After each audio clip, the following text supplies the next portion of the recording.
안녕하세요. NC스 코리아 문정준 부장입니다. 금일 셜록 소개와 미케니컬 쇼 그리고 솔더볼 서머 릴라이빌리티를 소개를 드리도록 하겠습니다.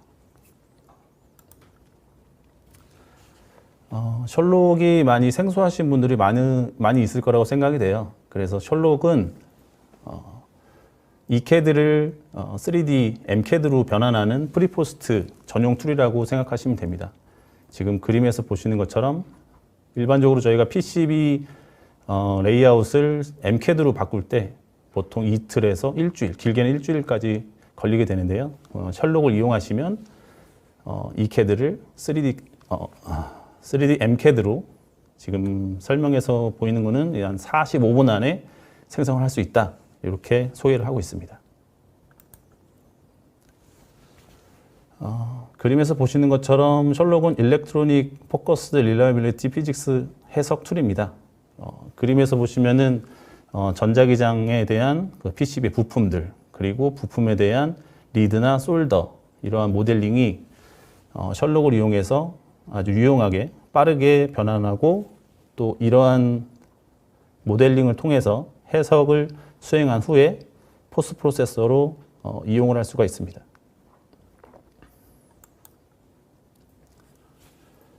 셜록에서 해석이 가능한 그런 목록이고요. 그리고 일렉트리컬, 서멀, 미케니컬, 그리고 전체 오버롤 릴라이어빌리티 해석을 하실 수가 있습니다.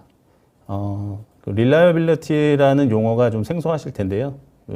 말 그대로 이제 신뢰성 관점에서 확률을 포함한 신뢰성 관점에서 수명을 예측하는 툴이라고 이해를 하시면 되겠습니다. 셜록에서 생성된 모델을 저희가 NCS 워크벤치로 보낼 수도 있고요.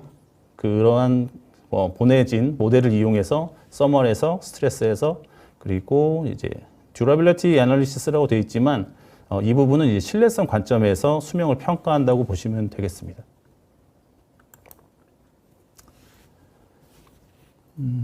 지금 보시면은 그 도식화되어 있는 이 표처럼 프리프로세서로 셜록을 이용하고요. 셜록을 이용할 때 저희가 라이프 사이클 컨디션을 입력을 하고 그리고 셜록 라이브러리에 있는 그 한 3만여 가지의 그런 파트 정보들 그리고 재료 데이터 이런 것들을 이용을 해서 프리프로세서로 모델을 이제 셋업을 할 수가 있고요.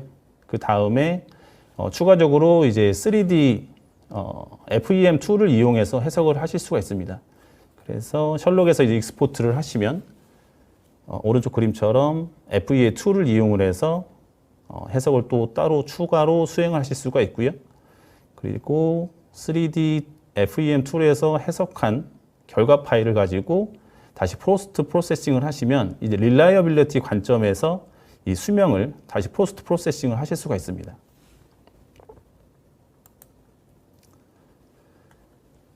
지금 그림에서처럼 이렇게 복잡한 그런 디자인 파일을 이제 입력을 하실 수가 있고요. 지금 불러드릴 수 있는 파일의 종류가 조금 설명이 되어 있어요. 커버 파일이나 ODB++ 파일, 그리고 IPC 2581 이러한 파일들의 형식을 불러드리실 수가 있고요. 불러드리신 다음에는 뭐 PCB의 레이어를 뭐 디테일하게 반영을 한다든가 오른쪽의 그림처럼 리드를 모델링을 한다든가 이런 것들이 자동으로 수행하실 수가 있습니다. 대신 자동이라는 말이 유저가 직접 어떤 타입의 리드를 반영을 할 것인지 설정을 해주셔야 되는 부분이 있습니다. 아래 그림에서처럼 레이어가 반영된 모델들 이렇게 보실 수가 있겠습니다.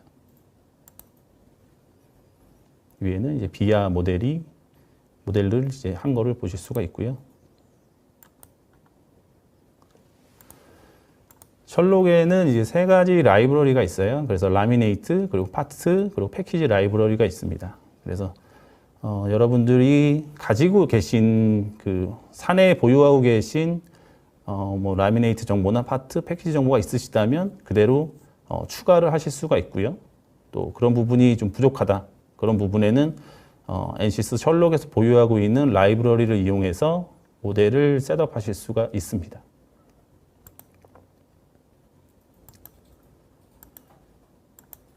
그림에서처럼 와이어 본드를 모델링 한다거나 히싱크 그리고 뭐 코팅, 퍼팅 그리고 언더필 같은 것도 저희가 셜록에서 추가로 입력을 하실 수가 있고요. 이러한 뭐 예를 들면 언더피를 반영을 했을 때와 안 했을 때의 그 분석을 할 수 있는 그런 경향을 확인하실 수가 있습니다. 전체적으로 보시면은 지금 빨간 선은 이제 오버롤 모듈 컴바인드 리스크 이렇게 돼 있어요. 그래서 지금 그 빨간 선 아래에 있는 바이브레이션 퍼티그 그리고 서멀 사이클링 그리고 PTH 서멀 뭐 이러한 것들의 그 릴라이빌리티 수명을 다 포함한 결과로도 저희가 한 번에 이렇게 오버롤 값을 읽으실 수가 있고요. 요 상세 내용은 제가 뒤에 더 설명을 드리겠습니다. 간단히 이제 어떻게 이거를 활용할 것인가를 설명을 잠깐 드릴게요. 지금 여기 써 있는 것처럼 지금 레이아웃이 없는 상태에서 저희가 가지고 있는 정보는 뭐 6레이어의 PCB 그리고 전체 두께 1.6mm 정도가 있습니다. 근데 저희가 지금 맨 아래에 보시면 30G에 5만 회를 버틸 수 있냐?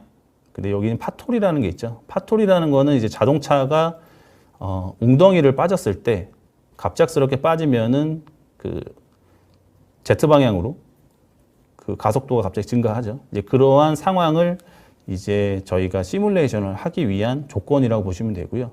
이러한 조건을 만족할 수 있느냐를 이제 평가를 하는 겁니다. 이제 베이스 모델에서는 이제 센터 부분에 U27이라는 칩을 위치를 했어요. 위치를 했을 때 지금 그 파톨 조건을 만족을 시키냐 그래서 엔시스 셜록을 이용해서 분석을 한 결과 지금 약 한 3년에 한 20%의 고장 확률을 보이고 있다라고 보시면 됩니다. 지금 왼쪽에 그 그래프를 보시면 그래서 저희가 2년에 5%의 페일리어를 가지고 있다. 지금 그래프에서 나타난 지금 X축이 라이프 타임이고요. 그리고 Y축이 probability of failure, 퍼센테이지예요. 그래서 2년에 5% 정도의 고장 확률을 가지고 있다라고 평가가 됐어요. 지금 이 정도면은 이제 회사에서 이 제품을 이제 릴리즈 했을 때 2년 안에 5%의 고장이 발생할 거다라고 예측을 하는 겁니다. 그래서 셜록을 이용해서 이제 이니셜 파트에 대한 위치를 이동을 한번 시켜봤어요. 그래서 왼쪽 그림을 보시면은 정중앙에서 이제 왼쪽으로 이동을 한 상태고요. 왼쪽으로 이동했을 때 지금 수명이 좀 증가를 했죠. 지금 한 9.5년에 한 20% 정도의 커브 결과가 나왔고요. 그리고 이제 가운데 중간에서는 이제 미케니컬 파트를 하나 더 추가한 거예요. 그래서 마운팅 위치가 바뀐다거나 그랬을 때 이제 좀 더 이제 PCB의 강성이 높아지니까 좀 더 강건 설계가 됐다라고 이제 스터디를 해본 거죠. 그랬을 때는 이제 10년을 이제 만족하는 커브를 봤고요. 그리고 마지막 오른쪽에는 그 칩에 언더필을 이제 반영을 했을 때 어떤 결과가 나올 거냐. 그랬을 때 지금 아래에 보시면 오른쪽 맨 하단의 그림을 보시는 것처럼 이제 수명이 뭐 무한 수명은 아니겠지만 그 유저가 입력한 10년에 20%의 고장 확률을 만족을 시킨다라고 저희가 예측을 할 수가 있습니다. 그러면 셜록을 어느 단계에 사용을 할 거냐라는 궁금증이 있으실 거예요. 그래서 지금 여기 노란색으로 표시되어 있는 부분들 이런 부분에서 저희가 셜록을 이용을 해서 그 개발 단계를 축소시킨다거나 아니면 시험의 횟수를 줄인다거나 하실 수가 있습니다. 다음은 현재 미국에서 사용하는 석세스 스토리를 제가 몇 장 갖고 왔고요. 이런 부분에 대해서는 전체적인 결과는 시험의 횟수를 줄였다. 그래서 시험 비용을 많이 세이브를 한 경우, 그리고 개발 단계를 줄인 경우, 개발의 그 시간을 많이 단축했다라고 보시면 됩니다. 제가 이 부분들은 자세하게 읽지는 않을 거고요. 보시면은 6개월을 단축시켰다. 타임 투 마켓을 6개월 단축시켰다라는 내용들입니다. 그리고 테스티모니얼에서 셜록을 이용을 해서 시험 그리고 개발 기간들 이런 것들을 많이 단축시키고 뭐 세이브를 한 내용들이 지금 나오고 있습니다. 여기까지는 셜록을 잘 모르시는 분들을 위해서 제가 잠깐 설명을 드린 거고요. 오늘 준비한 거는 이제 미케니컬 쇼크하고 이제 솔더벌에 대한 서멀 릴라이빌리티 해석을 어떻게 셜록에서 운영을 하고 또 엔시스 워크벤치를 이용을 할 것인가 라는 것을 준비를 했습니다. 먼저 저희가 미케니컬 쇼크를 해석하기 전에 이제 라이프 사이클 매니지먼트라는 게 있어요. 그래서 이런 부분을 입력을 해 주셔야 되기 때문에 라이프 사이클 매니지먼트를 설명을 드리겠습니다. 라이프 사이클 매니지먼트는 이제 저희가 회로 카드 설계랑 그리고 이제 예상되는 서비스 수명 동안에 저희가 아까 예를 들어드린 것처럼 팟홀 뭐 이런 환경 조건을 기반으로 얼마만큼 이 제품이 안정성을 가지고 있을 것인가라는 것을 예측하기 위해서 저희가 입력을 해야 되는 항목입니다. 그래서 셜록의 사용자가 이 제품에 대한 수명을 정확하게 입력을 하는 것이 중요하고요. 그 입력한 수명의 값에 의해서 저희가 아까 커브로 봤던 것처럼 그 와이블 차트를 보실 수가 있어요. 그래서 여기서 보시면은 뭐 서멀 이벤트, 쇼크 이벤트, 랜덤, 그리고 하모닉 이벤트 등을 입력을 하실 수가 있습니다. 여기 보시면은 요 네 가지는 이제 환경 조건이겠죠. 이게 환경 조건이고요. 그래서 저희가 입력을 할 때 이제 라이프 사이클 에디터를 이용을 해서 고장 확률을 입력을 하고요. 그리고 서비스 라이프를 입력을 합니다. 여기서 그림에서 보시는 것처럼 예를 들어서 서비스 라이프는 10년, 그리고 릴라이빌리티는 한 20% 정도의 고장 확률을 이제 입력을 하는 거고요. 그 다음에 이제 라이프 페이즈 에디터라는 게 있어요. 이 부분이 좀 헷갈리시는 분들이 있으실 거예요. 기존에 사용하셨다거나 아니면은 이제 이 프로그램을 이해하실 때 이 내용은 뭐냐면 라이프 사이클 에디터는 전체 그 고장 확률과 사용 그 시간, 라이프를 입력을 한 거고요. 라이프 페이즈는 저희가 그 환경 조건을 입력을 할 때 이 환경 조건이 전체 라이프 사이클의 몇 프로를 차지할 것인가 이거를 선언을 하는 칸이라고 보시면 돼요.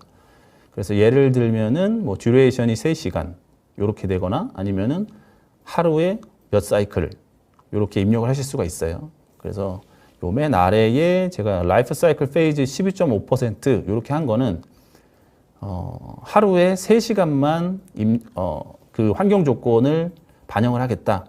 뭐 시험 조건이 그렇게 된다라고 하면 이렇게 입력을 하시면 전체 10년 동안에 이 조건은 12.5%의 그 포션을 가지고 있다라고 이해를 하시면 되겠습니다. 그리고 이제 저희가 이제 환경 조건을 입력을 해야 되잖아요. 그 환경 조건이라는 건 이제 뭐 서멀 이벤트가 될 수도 있고요. 뭐 랜덤 바이브레이션이 될 수도 있고 이제 이런 것을 입력을 하실 수가 있고요. 그리고 지금 아래 그림은 뭐 10도에서 32도를 이제 사이클을 가지고 하루를 계속 돌고 있는 그런 환경 조건 시험을 입력을 할 수가 있습니다. 그래서 뭐 홀드, 램프업, 홀드, 램프다운. 그래서 6시간 동안 각각 6시간 동안 환경 조건을 입력을 한다라고 이해를 하시면 되고요. 이거는 이제 회사마다 조건이 다 다르겠죠. 회사에 맞는 조건을 입력하시면 되겠고요. 그리고 그 다음에 이제 뭐 듀티 사이클 100% 이렇게 돼 있어요. 이 100%라는 의미는 그 아래에 제가 정리한 것처럼 하루 종일 그리고 365일 뭐 100% 듀티 사이클 이게 같은 의미예요. 같은 의미로 이해를 하시면 되겠습니다. 관련 프로파일은 저희가 바이너리 파일하고 CSV 파일 포맷을 지원을 하고 있습니다. 쇼크 이벤트도 마찬가지겠죠. 쇼크 이벤트도 듀레이션 시간 그리고 이게 몇 번의 그 반복을 가질 것인가를 입력을 하시면 되고요. 그리고 쇼크 같은 경우에는 저희가 피크로드를 입력을 해주셔야겠죠. 피크로드를 입력을 해주셔야겠고, 뭐 PCB 오리엔테이션 요거 관련돼서는 제가 뒤에 그 장표가 나오니까 좀 더 자세히 설명을 드릴게요. 그 쇼크 이벤트는 저희가 프로파일이 뭐 사인 파형, 뭐 하프 사인 여러 가지가 있어요. 지금 여기 보시면은 한 7가지 파형을 이제 지원을 하고요. 그 사용자가 가지고 있는 파형이 있으시다면 직접 파일을 로드하시면은 이제 엑셀 형식으로 로드를 하시면은 이렇게 오른쪽에 그 셜록 프로파일 에디터로 이렇게 보실 수가 있습니다. 제가 오리엔테이션 관련돼서 이제 뒤에서 나온다고 말씀을 드렸죠. 그래서 셜록은 그 이캐드를 불러 들이셨을 때 디폴트가 XY 플랜에 디폴트로 돼 있어요. 그래서 XY 플랜으로 디폴트 돼 있다는 거를 이제 기억을 해 주시고요. XY가 앵글이 0도일 때는 이렇게 플랜으로 보시는 거, 그리고 YZ가 0일 때 각각 그림에서 보시는 것처럼 뭐 직관적으로 저희가 그 벡터 방향을 보실 수가 있죠.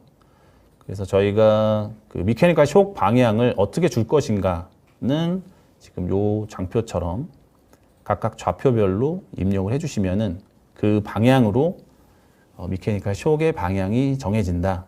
그리고 이 두 가지 앵글하고 좌표하고를 섞어서도 입력을 하실 수가 있습니다. 오른쪽 그림처럼. 일반적으로는 다 Z 방향일 거예요. 뭐 혹시라도 이 PCB가 장착되는 게 뭐 플랜 방향으로 이제 노멀 방향으로 서 있다거나 그럴 때는 이제 직접 수정을 하시면 되겠죠. 여기까지가 이제 라이프 사이클하고 이제 기본 세팅 값을 설명을 드렸고요. 뭐 지금은 이제 미케니컬 쇼크에 대해서 설명을 드릴게요. 미케니컬 쇼크는 이제 뭐 기계적 충격이 이제 가감속이 발생을 해서 변이나 변형이 발생하는, 그리고 이러한 그런 변형이 발생하는 이벤트들은 뭐 낙하나 충돌, 뭐 로켓가 발사한다거나 뭐 충격이나 폭발, 뭐 이런 경우에 아주 짧은 시간에 상당히 큰 G값이 가속도가 발생하는 그런 경우를 저희가 미케니컬 쇼크라고 말을 하죠. 그래서 뭐 이러한 PCB하고 솔더하고 다시 또 칩이 연결되어 있는 이러한 구조물에 대해서는 저희가 그 뭐 써 있는 것처럼 솔더의 연성 및 인터커넥트 구조의 취약성, 그래서 저희가 그 연결되어 있는 구조에서 크랙이 발생한다거나 분리가 된다거나 하는 경우가 발생을 합니다. 뭐 이런 경우에 분리가 된다면은 이제 전기적인 신호를 받을 수 없기 때문에 고장이 발생을 하고, 만약에 뭐 비행기나 로켓 같은 경우에 이런 게 발생을 한다면 상당히 큰 위험이 발생을 하겠죠. 그래서 저희가 미케니컬 쇼크를 분석을 해서 이러한 것들이 안전한지 불안전한지를 평가하실 수가 있습니다. 기본적으로 이제 미케니컬 쇼크는 이제 트랜지언트 다이나믹 그 현상이에요. 그리고 그 셜록에서는 이제 스탠버그가 개발한 이제 방정식을 이용을 해서 충격 펄스에 대한 이제 보드의 변형률을 계산을 하게 됩니다. 그래서 이러한 변형률을 가지고 이제 고장 확률을 예측을 하실 수가 있습니다.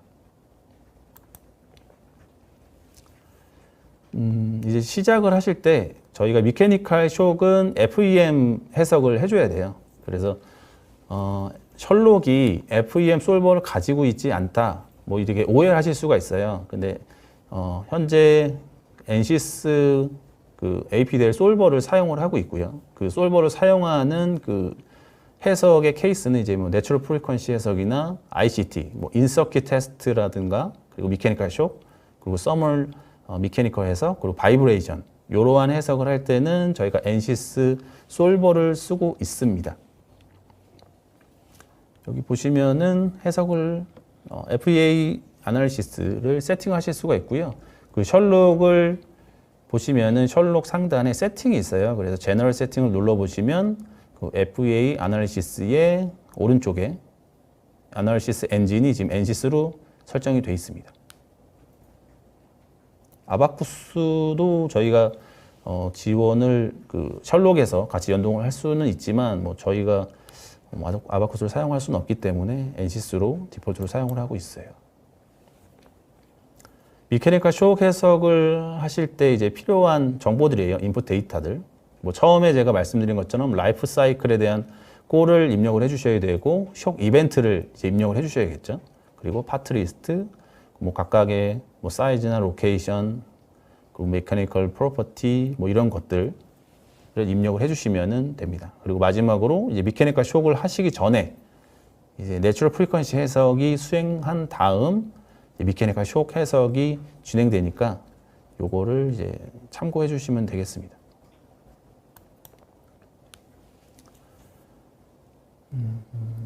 이제 저희가 세팅이 다 돼 있다고 이해를 하고, 이제 다음에 이제 해석을 하기 전에 어떻게 세팅을 또 할 것이냐. 여기 보시면은 뭐 generated data source라는 게 있어요. 그래서 제일 상단에 뭐 이게 SH Result Count 처음에는 뭐 이거에 대한 용어가 조금 뭐 어색하신 분들이 있겠지만 이게 쇼크에 대한 그러니까 쇼크에 대한 약자예요. 쇼크 리절트 카운트. 그래서 예를 들면은 저희가 쇼크를 주고서 맥시멈 디스플레이스먼트가 몇 개가 발생할 것이냐 그거에 대한 카운트를 하는 거예요. 그래서 저희가 커브를 보면은 알 수 있듯이 뭐 내가 4개를 넣었다. 그래서 제가 만약에 SH 리절트 카운트를 4개를 넣었다 하더라도 실제 해석에서 맥시멈이 하나가 나올 수가 있어요. 그러면은 그 리절트 카운트는 하나만 되겠죠. 그럴 때 사용하시는 거고요. 뭐 디폴트로 사용하시면 되겠습니다. 그리고 댐핑 모디파이어는 뭐 저희가 일반적으로 알고 있는 댐핑 값인데 뭐 저희가 알고 있는 댐핑 값은 음수가 없죠. 다 양수인데 지금 셜록에서는 이렇게 디폴트 값으로 마이너스 0.05 양수하고 같은 의미라고 보시면 되겠습니다. 그리고 요 중간에 그 미케니컬 쇼크 이벤트를 어떻게 할 것이냐. 만약에 환경 조건과 도로 조건에 대한 그 이벤트를 2개를 만들어 놓으셨다면은 그 중에 내가 2개를 다 포함해서 미케니컬 쇼크 해석을 할 것이냐. 아니면 나는 그 환경 조건만, 쇼크 이벤트에 대한 것만 분석을 해보겠다. 이렇게 해서 조합도 할 수 있고 따로 분석도 하실 수가 있습니다. 방금 이전에 설명드린 거는 이제 셜록에서 직접 생성한 거고요.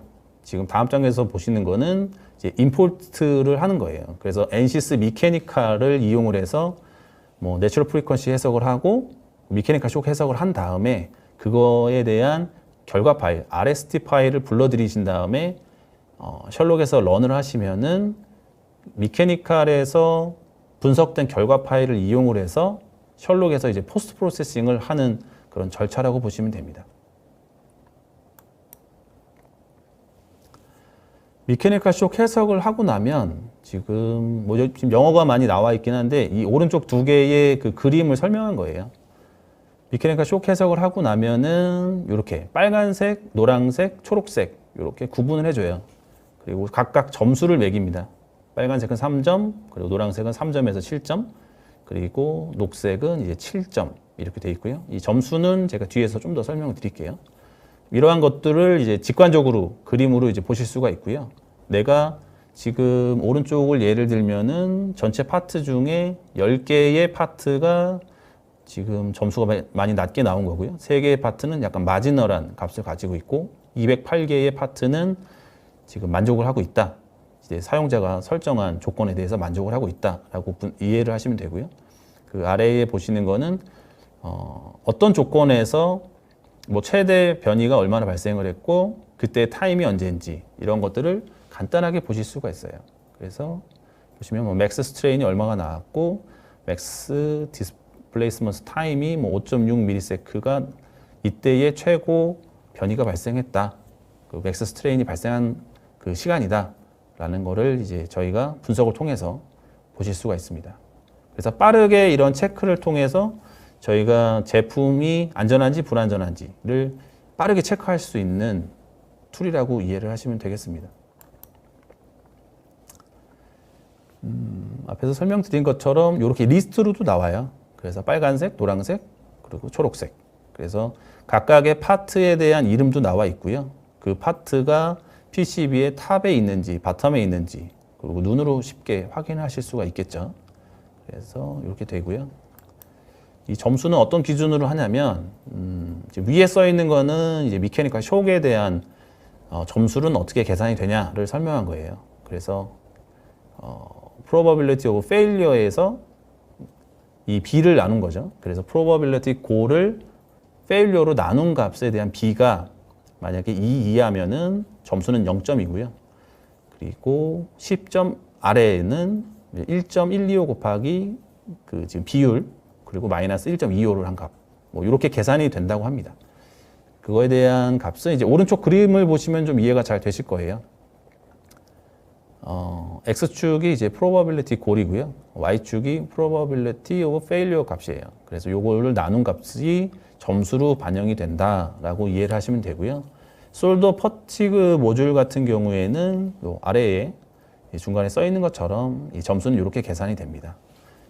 솔더볼 같은 경우에는 이제 마이너 룰을 이용을 한 거고요. 그리고 넘버 오브 사이클 오브 이벤트를 이제 사이클 투 페일리어로 나눈 값, 이거에 대한 시그마를 취한 값으로 계산이 되니까 이렇게 참고를 해주시면 되겠습니다. 저희가 이제 해석을 하고 나면은 이제 결과물로 이런 그 프레딕션 커브를 볼 수 있어요. 그래서 이 커브는 제가 아까도 설명을 드렸지만 그 사용자가 이제 라이플 매니지먼트에서 10년, 지금 이 그림에서는 5년에 20%라는 그런 라이프 사이클을 이제 입력을 해줬어요. 확률하고. 그러면 이 사각형, 이 커브가 이 검은색 사각형 아래쪽에 있으면 5년에 발생할 수 있는 그런 확률이 사용자가 입력한 것보다 낮다라고 이해를 하시면 되고요. 지금 미케니컬 쇼크에 대한 결과로 보시면은 이거 같은 경우에는 지금 미케니컬 쇼크가 발생했을 때 1년이 안 되죠. 한 몇 개월 안에 이런 쇼크가 발생하면 100% 페일이 날 수 있다라고 이해를 하시면 되겠습니다. 그러니까 위험하다는 거죠. 그러면 문제를 개선을 해야 되는 그런 차트로 이제 이해를 하시면서 보시면 되겠습니다. 지금 저희가 그 색깔로 구분을 했는데 아까는 차트로 보셨잖아요. 이제 이러한 차트를 저희가 실제 그 PCB의 파트로도 이제 눈으로도 볼 수가 있어요. 그래서 각각 파트의 위치들, 어느 파트가 지금 위험한지, 어느 파트가 안전한지를 이렇게 그래픽적으로도 보실 수가 있습니다. 그리고 이제 해석한 결과에 대한 뭐 디스플레이스먼트나 뭐 지금 여기 그림에서는 내추럴 프리퀀시 그리고 스트레인 값들, 이런 값들도 셜록 안에서 포스트 프로세싱으로 보실 수가 있어요.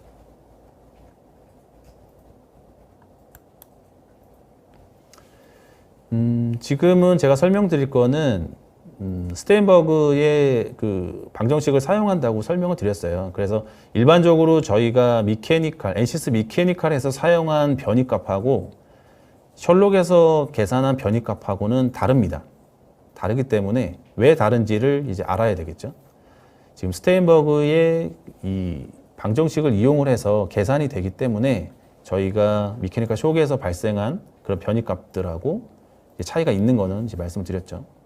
보시면은 이제 G0에서 맥시멈 디플렉션 G0 값을 구할 때는 이제 고유 진동수 값이 이제 제곱이 돼서 나눠지게 돼 있죠. 그래서 저희가 랜덤 바이브레이션을 할 경우에는 PSD 값을 입력을 하죠. 그래서 PSD가 입력이 적용이 되고 이제 9.8이라는 중력 가속도도 이제 반영이 됩니다.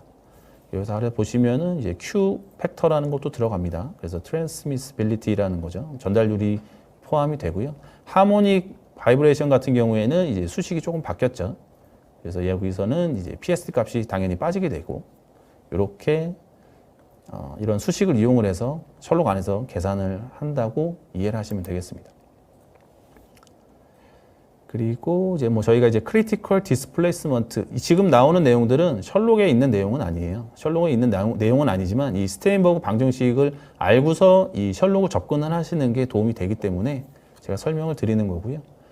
여기서 보시는 것처럼 뭐 크리티컬 디스플레이스먼트는 뭐 여기 CHR, 그래서 C는 패키지의 상수, 그리고 H는 PCB의 두께, 그리고 R은 뭐 포지션 팩터, 이런 것들이 입력이 돼요. 이제 이러한 입력 값을 가지고 크리티컬 디스플레이스먼트를 계산을 하게 되고요. 지금 랜덤 바이브레이션에서는 이제 스테인버그가 말하는 거는 이제 2천만 사이클을 이제 수명이라고 보고 있어요. 만족을 했을 때 2천만 사이클을 만족을 한다. 그리고 하모닉 해석에서는 이제 1000만 사이클이라는 그 수명을 만족을 한다라고 이렇게 설명을 하고 있습니다.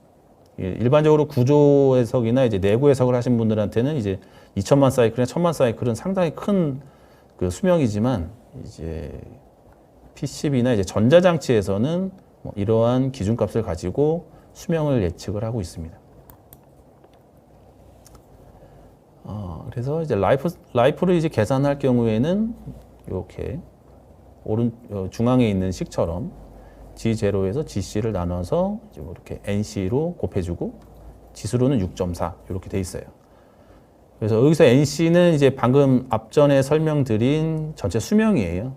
그래서 랜덤 바이브레이션 같은 경우는 2천만, 그리고 하모닉 경우에는 이제 1000만이라는 수명이 곱해져서 최종 수명을 계산을 하게 됩니다. 몇 가지 가정들이 있는데요. 이 내용들은 참고로 해주시면 되겠습니다.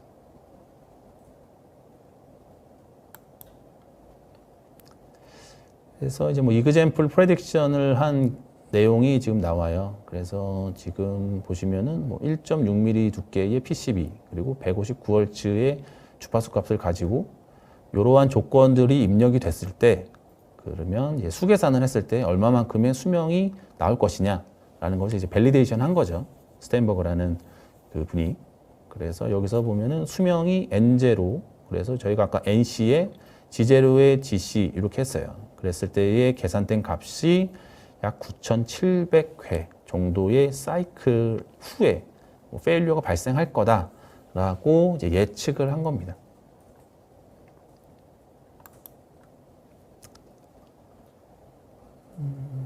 이렇게 계산된 값을 이제 셜록에서도 이제 사용을 한다고 했죠. 그래서 스테인버그 방정식을 이용해서 계산을 하게 되는데 셜록에서는 여기 보시면은 이제 크리티컬 스트레인 값을 기준으로 수명을 계산하게 돼요. 그래서 수명식은 요 오른쪽 하단처럼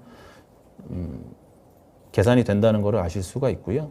그래서 다른 거는 이제 디스플레이스먼트 이퀘이션 이용을 해서 이제 스트레인을 계산한다라고 이해를 하시면 되겠습니다.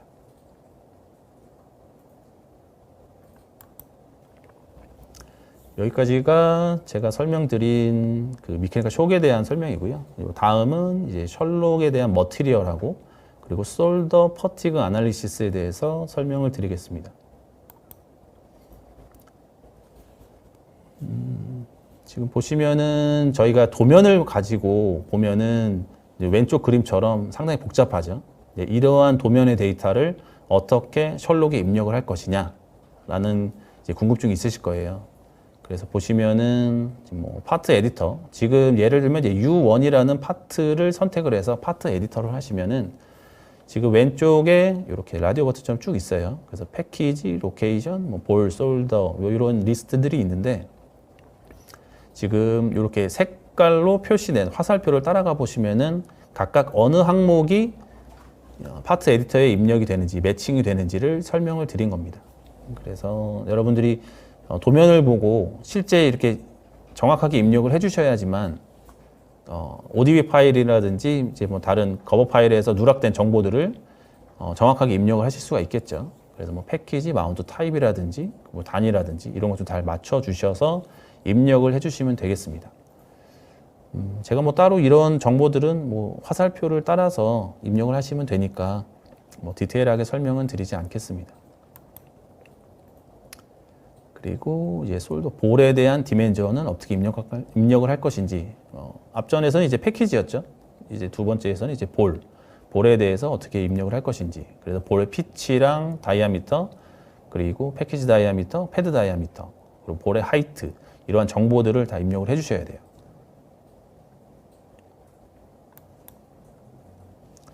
이렇게 입력을 했을 때 이제 오른쪽의 그림처럼 실제 셜록에서 어떤 패턴을 가지고 지금 솔더가 생성이 됐는지를 보실 수가 있어요.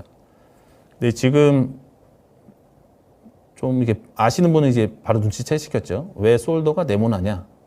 동그랗게 돼야 되는데. 그런데 이런 부분이 이제 좀 의문이 있으실 거예요. 근데 셜록에서는 이러한 솔더를 분석을 할 때 이렇게 사각형 형식으로 모델링이 돼요. 그래서 분석할 때는 저희가 사각형에 대한 값으로 분석을 하는 건 아니고요. 그 쉐입 팩터는 다 들어갑니다. 대신에 이러한 형상을 저희가 3D를 볼 때는 사각형으로 표시를 해주고요. 그리고 만약에 셜록에서 익스포트를 하시더라도 그 솔더는 사각형의 그 지오메트리를 가지고 익스포트가 돼요. 그래서 나중에 분석을 하실 때 다시 한번 솔더를 디테일하게 모델링을 하실 필요가 있습니다. 그리고 다이 사이즈라든지 다이 티크니스 이런 것들을 다 입력을 해 주실 수가 있어요.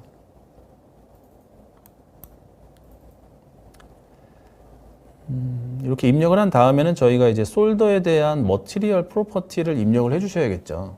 그래서 저희가 셜록 상단에 보시면 라이브러리라는 게 있어요. 라이브러리 클릭을 하시고 솔더를 클릭을 하시면 이렇게 오른쪽에 셜록 솔더 매니저라는 게 나옵니다. 그래서 자기가 원하는 솔더의 이름에서 마우스 오른쪽을 클릭을 하시면 에디트를 하실 수가 있어요. 그래서 솔더에 대한 머티리얼을 수정하실 수도 있고 또 요 아래에 보이시는 것처럼 커스터마이즈 버튼을 누르시면은 그 회사에서 사용하시는 솔더에 대한 물성을 입력을 하셔서 이제 회사에서 저장을 하고 사용하시면은 이 라이브러리에 등록이 되겠죠. 그래서 사내에서 사용하실 수 있는 라이브러리 구축도 가능합니다.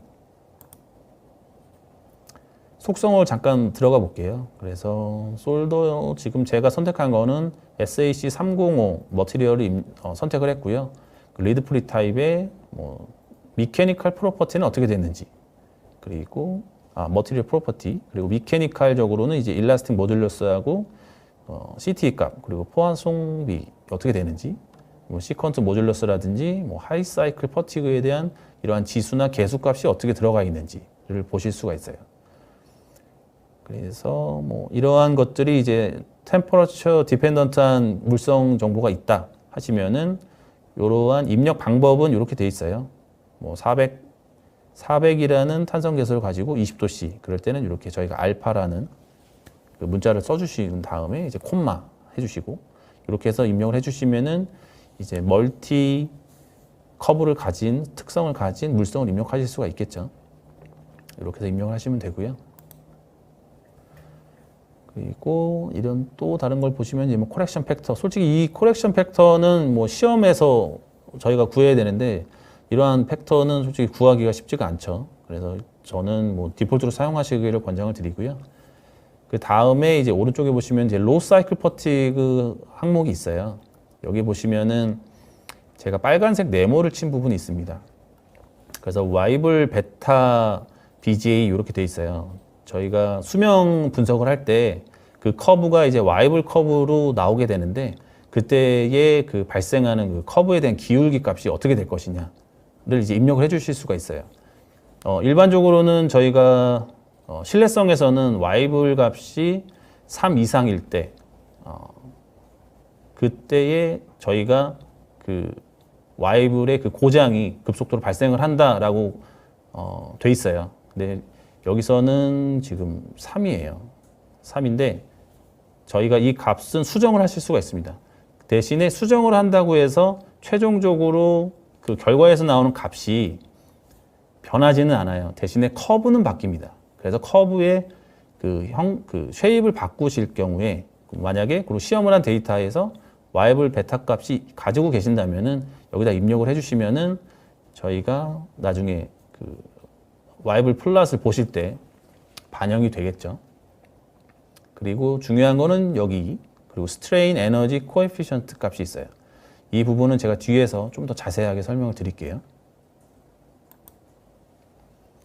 그리고 뭐 여러 가지 제가 머티리얼 라이브러리가 있다고 말씀을 드렸죠. 그래서 라미네이트 뭐 여러 가지가 있어요. 라미네이트 정보하고 그리고 이게 머티리얼 그래서 알루미늄, 뭐 실리콘 뭐 여러 가지가 있습니다. 여기 보시면은 바리움도 있어요. 그래서 세라믹 정보에 대한 물성 정보도 있습니다. 기본적인 값만 가지고 있어서 여러분들이 한번 열어보시면은 사용하실 수 있을 것 같아요. 지금 보시는 거는 이제 셜록 안에서 미케니컬, 서모 미케니컬 솔더 퍼티그 계산을 어떻게 할 것이냐, 왜 이렇게 빨리 계산이 되냐라는 의문을 가지신 분이 많습니다. 지금 여기 보시는 수식처럼 셜록에서는 1D 이큐에이션을 사용을 해요. 그래서 뭐 온도에 대한 편차값하고 각각에 대한 그 솔더 볼 형상에 대한 탄성 계수하고 면적 뭐 이런 계산식을 이용을 해서 계산이 되기 때문에 저희가 FEM에서 3D 이펙트를 고려한 그 결과로 비교를 할 때는 좀 달라요. 그래서 빠르게 계산되는 이유는 저희가 이러한 이큐에이션을 사용해서 계산이 된다. 그래서 많은 차이가 있다. 그러면 이 부분에서 그러면 3D하고 얼마만큼 차이가 나냐? 제가 검토한 결과로는 셜록에서 나온 결과가 훨씬 좀 더 보수적으로 나와요. 그래서 셜록에서 만약에 솔더 퍼티그 해석을 했는데 이 솔더 퍼티그 결과가 만족을 한다 하면은 3D 해석에서 나온 결과보다 훨씬 보수적으로 나왔기 때문에 만약에 필드에서는 문제가 발생할 확률이 훨씬 더 낮을 거라고 말씀을 드릴 수가 있어요. 그리고 지금 네, 다음은 뭐 저기 보시면은 뭐 이러한 지금 델타 감마 값, 요 다음 장에 나올 겁니다. 델타 감마 값도 계산하는 방법이 이렇게 수식적으로 표현이 되어 있고요. 그 델타 감마를 구하면은 저희가 마지막에 요 델타 W라는 그 스트레인 에너지를 구하는데 사용이 돼요. 그래서 여기 보시면은 셜록에서는 그 많은 분들이 이제 솔더 퍼티그에 관심이 있으신 분들은 논문에서 많이 보셨을 거예요. 그 시드라는 그 사람이 요 솔더 SAC 305라는 머티리얼에 대해서 이 코에피션트 값을 0.0019라는 값을 사용을 해요. 그리고 이거에 대한 지수값은 마이너스 1승을 쓰고요. 근데 셜록에서는 0.001이라는 값을 사용을 합니다. 제가 그 솔더 퍼티그, 그 로우 퍼티그 그 값에 대한 정보를 말씀드릴 때 아까 스트레인 코에피션트 값이 뒤에서 설명을 드리겠다 말씀을 드린 부분이 이 부분입니다. 그래서 이 부분을 제가 수정을 한다면 아까 그 계수값을 바꾸면 요 아래에 보시는 것처럼 지금 제가 여기에서는 63SN의 37PB라는 솔더 머티리얼에 대한 정보를 한번 본 거예요. 이 값을 봤을 때 스트레인 에너지 코에피션트 값이 6.061의 마이너스 4승 값을 쓰고 있어요.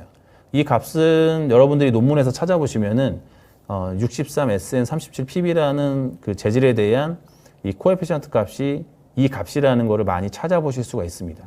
혹시라도 셜록 안에 있는 머티리얼 값이 부족하시다면은 뭐 논문을 참고하신다거나 시험을 통해서 직접 사용자가 입력을 해주실 수도 있겠죠. 그래서 이 부분이 이제 계산의 결과에 포함이 되니까 여러분들이 주의해서 사용하셔야 되고 꼭 필요한 정보니까 잘 알고 넘어가셨으면 좋겠어요. 그럼 셜록은 왜 이 값을 쓰냐? 뭐 이런 질문들이 있으실 거예요. 근데 셜록 담당자하고 제가 뭐 이렇게 그런 정보를 좀 찾아봤는데 셜록에서는 0.001이라는 이 코에피션트 값을 사용했을 때 좀 더 근사한 값을 도출을 했다라고 하더라고요. 근데 뭐 이런 부분은 시험적인 방법이기 때문에 사용자가 좀 검토를 해주셔야겠죠.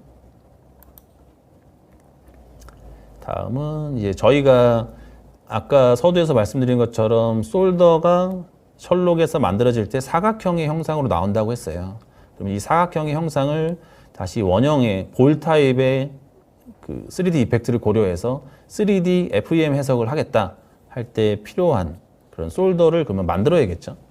그러면 제가 여기서 설명드릴 건 이제 솔더볼에 대한 생성이에요. 스페이스 클레임을 이용을 해서 만든 내용을 보여드리겠습니다. 지금 그림에서 보시는 것처럼 스페이스 클레임의 스크립트를 이용을 해서 이렇게 만들어진 그 파일이에요. 저널 파일을 가지고 저희가 지금 하이 패드의 다이아미터, 그리고 패드의 높이, 그리고 전체 볼의 다이아미터, 로우 패드의 높이, 로우 패드의 다이아미터. 뭐 이러한 조건을 가지고 자동으로 솔더볼을 생성해 줄 수 있는 스크립트를 가지고 있습니다. 그래서 필요하신 분들은 뭐 제가 마지막에 다시 한번 말씀을 드릴 거지만 요청을 해주시면은 관련 파일을 전달을 드릴 수 있도록 할게요. 그래서 여기 보시면은 요 스크립트에 대한 요 정보들만 변경을 해주시면은 돼요. 지금 제가 이 스크립트 설명을 드린 이유는 실제로 솔더볼을 이제 커팅을 해서 섹션을 한번 검토를 해보시면은 이 여기 그림에서처럼 하이 패드하고 로우 패드에 대한 다이아미터가 똑같지가 않아요. 어떤 솔더볼도 똑같지가 않습니다. 대신에 저희가 CAD를 이용해서 그린다면은 이 다이아미터가 똑같이밖에 나올 수가 없어요. 근데 이게 똑같이 나오면은 이 형상에 대한 이펙트하고 전체 에너지가 전달되는 면적이 다르기 때문에 그 실제 해석과 뭐 나중에 시험과 비교하실 때 이러한 부분이 반영이 안 된 모델로 검토를 하시면은 이제 검토하기가 어렵겠죠. 그래서 이러한 각각의 패드의 다이아미터라든지 솔더볼의 형상의 이펙트를 반영을 해서 솔더볼을 생성을 해주신다면은 좀 더 근사한 결과값을 도출하실 수 있을 거라고 생각을 합니다. 여기 보시면은 스페이스 클레임의 스크립트를 이용을 해서 실행을 한 거예요. 실행을 했을 때 제가 지금 여기 제일 그 하이패드의 다이아미터를 찍어봤어요. 그래서 약 250 마이크로미터의 요 직경을 확인하실 수가 있습니다. 제가 이 스크립트를 보다 보니까 어떤 경우에는 항상 저렇게 정형값을 갖고 있지 않아요. 정량적인 값을 갖고 있지 않고 그 솔더 패드에 대한 다이아미터도 그 실제 리플로 공정을 타고 난 다음에 섹션 컷을 해보시면은 상단과 하단이 많이 달라요. 그렇기 때문에 지금 스크립트에서 분리를 해서 입력을 했지만 그 입력한 값도 저희가 측정을 할 때마다 틀립니다. 그래서 이런 거를 고려할 수가 있을까 해서 고민을 해서 다시 한번 그 스크립트를 한번 수정을 해봤어요. 수정을 해서 전체 레인지 값을 주고 랜덤으로 이 다이아미터를 생성을 하게끔 했습니다. 그래서 이렇게 지금 보시는 것처럼 492 마이크로미터 그리고 518 그리고 약 그 볼들의 그 피치는 이제 일반적인 값을 써야겠죠. 정해진 값을 써야겠죠. 이렇게 입력을 해서 그 솔더의 그 다이아미터도 랜덤하게 뽑을 수 있도록 해서 한번 반영을 한번 해봤어요. 그래서 스페이스 클레임에서 이러한 모델링도 가능하다. 왼쪽에서 그림은 제가 솔더를 스크립트를 이용을 해서 랜덤하게 볼 사이즈를 생성을 한 거예요. 지금 그림에서는 뭐 똑같이 보이지만 실제 측정을 해보면은 지금 6개의 솔더의 상단의 직경하고 하단의 직경이 전부 다 다릅니다. 하지만 이 직경에 대한 레인지를 입력을 했고 그 랜덤에 대한 분포는 가우시안 분포를 따라라 라는 그 스크립트를 이용을 해서 생성을 한 거고요. 생성을 한 다음에는 그 솔더의 위치로 이제 이동을 좀 해줘야 돼요. 그래서 0점 좌표로 이동을 해준 거고요. 그리고 그 각각 솔더에 대해서 지금 커팅이 되어 있는 게 보이실 거예요. 이 커팅이 된 이유는 많은 논문에서 이제 많이 발표를 했죠. 그래서 스트레인 에너지 덴시티를 읽을 부분들, 그래서 전체 솔더 볼의 상단과 하단에서의 볼의 면적의 그 볼의 최적의 15%만 측정을 한다. 뭐 이런 해석적인 기법들이 있어요. 그래서 이러한 기법들을 반영을 한 스크립트이기 때문에 이렇게 커팅이 되어 있는 게 보실 수가 있고 전체 나중에 매싱을 해야 되기 때문에 매싱할 때 쉐어 토폴로지를 한번 수행을 했습니다. 그래서 쉐어 토폴로지를 수행한 다음에 매싱을 한 결과예요. 지금 이렇게 보시면은 메시 퀄리티가 그렇게 나쁘진 않아요. 이쁘게 잘 나온 것 같습니다. 이렇게 나왔고 일반적으로 이런 솔드볼 하나 생성을 하시려면은 스페이스 클레임에서 못해도 1시간에서 한 2시간 걸리겠죠. 하나 만드는데 저러한 그 크기라든지 모든 걸 다 반영을 해서 그린다면. 근데 지금 이 스크립트를 이용하시면은 지금 이 6개 만드는데 다 해서 한 30초면은 만들어집니다.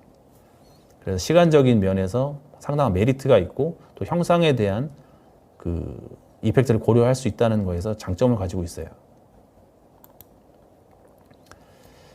지금 왼쪽 그림에서 보시면은 제가 간단한 샘플 모델에서 이렇게 6개의 그 솔더 지금 생성한 거를 리플레이스먼트를 한 거예요. 그래서 기존에 있었던 솔더 형상들은 지금 이렇게 지금 팔각형 정도로 나온 것 같아요. 팔각형으로 나온 것 같은데 이러한 것들을 이제 이렇게 대체를 한 겁니다. 6개를 대체를 했고 서멀 사이클에 대한 그 프로파일은 지금 마이너스 40도에서 125도를 이제 한 2사이클 정도를 지금 입력을 한 거고요. 오른쪽에 보시면은 지금 A하고 B하고 E 블럭 잠깐만요. A, B, E 블럭은 셜록에서 익스포트한 파일이에요. 그래서 셜록에서 익스포트 FEM으로 하시면은 자동으로 이렇게 A, B, E라는 게 생기고요. 그리고 이 D 블럭은 제가 여기 써놨죠. 랜덤 BGA라고 써놨어요. 제가 조금 전에 스페이스 클레임을 이용을 해서 매싱을 한 거, 그거를 이제 불러드렸고, 이거에 대해서 이제 트랜지언트로 해석을 하기 위해서 각 최종적으로 어셈블리를 한 겁니다. 이렇게 이러한 구조로 되어 있고요. 지금 이 결과를 설명드리기 전에 이 솔더볼에 대한 머티리얼은 아난드 머티리얼이 입력이 됐고요. 그래서 저희가 이 솔더볼에 대한 수명을 평가하기 위한 또 스크립트가 있어요. 포스트 프로세싱을 할 때. 그래서 이 스크립트를 이용을 해서 해당 솔더볼에 대한 그 입력 제가 아까 15% 정도를 커팅한다고 했잖아요. 그래서 커팅한 부분에 대해서 네임드 셀렉션으로 이제 이름을 지정을 해주시고 여기 보시면은 요 세 번째 줄에 CM shell S에 볼 1 이렇게 돼 있어요. 제가 이 볼 1이라는 게 제가 입력을 한 겁니다. 이렇게 입력을 하셔서 스크립트를 포함을 시켜서 해석을 돌리시면은 여기서는 제가 그 논문에 있는 그 시드의 그 코에피션트 값을 사용해서 했어요. 그래서 0.0019라는 값을 사용해서 결과 값을 뽑아봤고요. 이렇게 해서 런을 돌렸을 때 지금 퍼스트볼에 대한 수명이 뭐 24,130이라는 값이 나왔습니다. 요 상세한 내용은 요 아래에 하단에 보시면은 제가 요 PDF 자료를 링크를 해놨어요. 그래서 한번 읽어보시면은 솔더볼에 대한 그 서멀 퍼티그를 어떻게 해석을 하는지 도움이 많이 되실 거라고 생각이 됩니다. 그래서 저희가 이렇게 스크립트를 이용을 해서 분석을 하실 수가 있고 이 스크립트를 돌리실 때 가장 중요한 거는 이제 단위계를 잘 맞추셔서 돌리셔야겠죠. 그리고 다음은 제가 이 중앙부에 있었던 그 칩에 대한 솔더볼도 다시 한번 평가를 해봤어요. 평가를 해서 셜록에서 익스포트한 모델을 지금 보시면은 이제 정확한 원의 형태가 아니죠. 일반적으로는 이제 어떤 프로시저로 하냐면은 셜록에서 익스포트한 파일을 베이스런을 한번 해봅니다. 베이스런을 한번 해서 맥시멈 이제 플라스틱 웍이 발생하는 위치를 찾아요. 그래서 지금 왼쪽 그림처럼 요 오른쪽 코너에 있는 볼이 맥시멈 플라스틱 웍을 발생을 했다. 그래서 찾았어요. 그래서 그 찾은 부분에 대한 솔더를 그 스크립트를 이용을 해서 다시 한번 디테일한 모델로 생성을 해서 만들어 본 거예요. 만들어 본 거고 여기서 상단에서의 수명과 하단에서의 수명을 한번 계산을 해봤습니다. 그래서 지금 보시면 상단에서는 약 10,000회 정도 그리고 하단에서는 약 17,600 사이클 정도의 수명을 예측을 하실 수가 있습니다. 지금 오늘 제가 서두에 좀 말씀을 드렸어야 되는데 오늘 이 웨비나가 지금 녹화로 진행이 되고 있어요. 그래서 녹화로 진행이 되는 거에 대해서 좀 양해를 먼저 구하고요. 지금 사전 질문을 저희가 좀 받은 게 있어서 사전 질문에 대한 거를 좀 회신을 좀 드릴게요. 그리고 지금 보시는 게 이제 25일 월요일 날 이제 방송이 되고 있는데 제가 채팅창에서도 지원을 해드리니까 궁금한 사항 있으시면 채팅창을 이용해 주시면 되겠습니다. 사전 질문 중에 열 유동 해석도 되는지요? 이렇게 물어보신 분이 있으세요. 그래서 지금 셜록은 열을 고려한 신뢰성 분석 툴입니다. 그래서 유동 해석은 이제 지원을 하지 않고요. 그리고 뭐 ANF 또는 이제 뭐 SIW 파일의 그 포맷을 지원을 하냐 이렇게 문의해 주신 분이 있으세요. 그래서 제가 처음에 그 파일에 대한 임포트 할 수 있는 형식을 좀 말씀을 드렸죠. ODB 풀풀이라든지 뭐 IPC 2581 뭐 이런 파일들을 불러드리실 수가 있습니다. 아직까지는 그 문의해 주신 ANF나 SIW는 임포트 하실 수가 없고요. 그리고 NCS 워크벤치와의 호환 가능 여부, 어코스틱 등의 적용 가능 범위를 문의해 주신 분이 있으세요. 이 부분은 제가 오늘 설명을 드리셨으면 아시겠죠. 셜록에서 익스포트한 파일이 워크벤치로 다 불러들여지는 그거를 한번 보여드렸고, 그리고 모델 정보만 불러지는 거예요. 모델이 불러지면은 그 사용자가 뭐 하모닉 해석을 한다든지, 뭐 트랜지언트 해석을 한다든지, 이제 모듈을 연결해 주시면은 바로바로 사용하실 수가 있겠죠. 그리고 뭐 당연히 연결이 됐기 때문에 NCS 미케니컬에서 하모닉 해석을 연동을 하신 다음에 하모닉 주파수 해석을 하고 그리고 하모닉 어코스틱 해석을 진행을 하실 수가 있습니다. 평가가 가능하고요. 그리고 뭐 가장 궁금해하시는 부분이 이제 뭐 이 제품에 대한 실무 유효성 사례 뭐 이런 것들 많이 물어보세요. 근데 이 부분은 뭐 저희가 뭐 석세스 스토리도 이제 해외 사례에 이런 것들이 있었다라고 말씀을 드렸지만 조금 더 많은 정보를 드리기 위해서 이제 7월 달에 이제 예정된 이제 온라인 세미나가 있어요. 그래서 온라인 세미나에서 이제 국내 기업 실무자께서 이제 사례 발표 시간이 있어요. 이제 그 부분에 또 세션에 한번 참여를 해주시면은 많은 정보를 얻으실 수 있을 거라고 생각이 됩니다. 오늘 준비한 내용은 여기까지고요. 관련돼서 이제 문의사항이 있으신 분은 지금 보이시는 그 테크 서포트 주소로 메일을 주시면 저희가 뭐 답변을 드릴 수 있도록 하겠습니다. 그리고 뭐 제가 아까 말씀드린 대로 스크립트가 필요하신 부분이 있으시면은 메일로 남겨주시면은 관련된 스크립트를 전달드릴 수 있도록 하겠습니다.